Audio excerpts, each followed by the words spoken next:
The Wisp Chapter One, A Dream. Bara walked along the boulevard.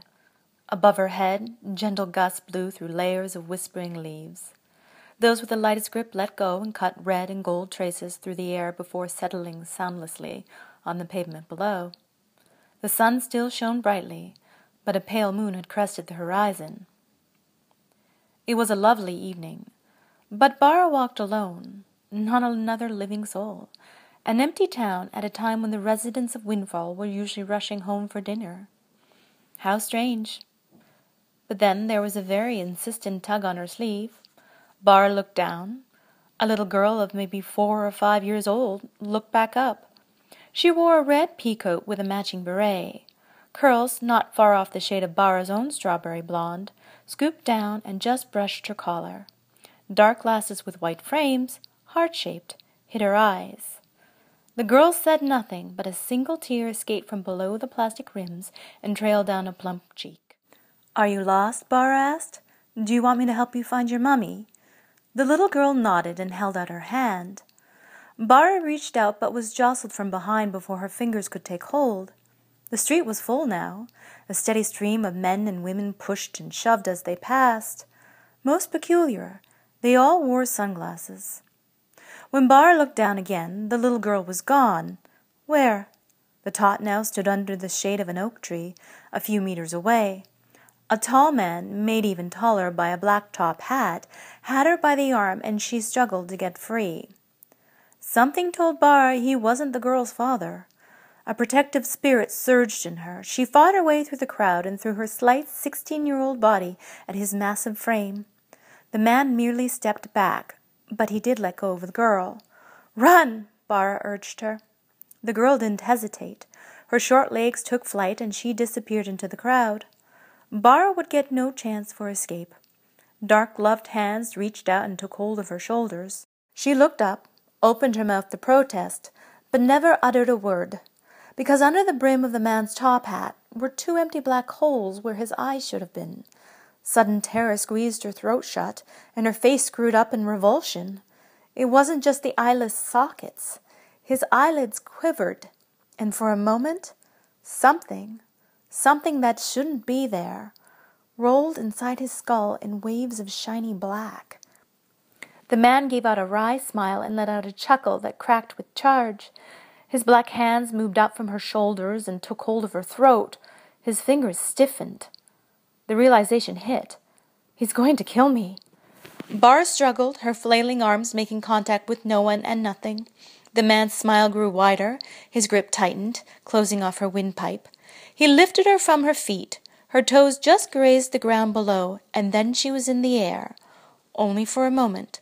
His hands loosened from her throat, and Bara fell to her knees. And then the man took flight. With her face hidden under red gold curls, a girl about Bara's own shape and size held him aloft with only one arm. Curiously, she also wore a red peacoat and beret. "She is mine," came her hissing voice. Then, as if the man were no more than a rag doll, she tossed him aside. Before making contact with the asphalt, he exploded in a burst of silver and screams. Charges trailed and sizzled through the air. When the sound and movement finally died down, a silver dust hung for just a second and then dropped with a surprisingly heavy thud. The wind blew away the dust, and the man was gone. Thinking the nightmare over, Bara looked to her rescuer. Her rescuer looked to her. The nightmare wasn't over. There stood a mirror image, same shape, size, hair, and face. A doppelganger. Everything was the same. Everything but the eyes. They were black and as empty as the man's had been. Slowly the doppelganger cocked her head to the side. With a hand as gentle as a venomous snake, she bent down and reached out for Bara's cheek. "Hush, hush," she cooed and stroked. Her youthful mouth turned suddenly down, and she began to transform. 2 heavy folds grew from her nose, dragging her cheeks until they sagged below her chin. Crow's feet formed around black eyes, spreading until they reached a now gray hairline. Finally, deep crevices pocked and ran across a once smooth forehead. Bara stared at herself as an old woman. I am here now, her demented double reassured. Everything will be just fine. But everything wasn't just fine, not even close. The doppelganger smiled a very wide smile that grew wider, jaw-cracking wide. Wrinkles bent and twisted under the strain of an ever-increasing black hole of a mouth that threatened to erase its face. Suddenly it closed and returned to normal. She turned her head as though at a sound and then back at Bara. Soon, she whispered, and then, just like the man had, disappeared in a storm of silver and electricity. The doppelganger was gone. The man wasn't to be seen, and all the others had disappeared too. But Bara wasn't quite alone. A solitary form approached. The dark-haired boy. Everything would be all right now. This boy Bara knew well. He was tall and lean with broad shoulders, his strides long. His hair, dark and wavy, shone copper in a sun setting too rapidly to be real.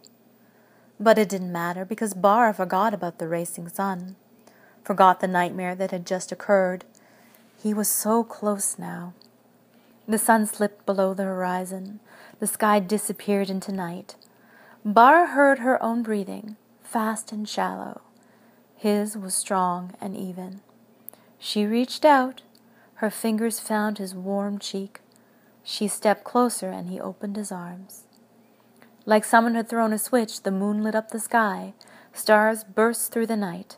His eyes, vibrantly blue, smiled down at her. His lips brushed her mouth. She returned the kiss, wishing it would go on forever. It didn't.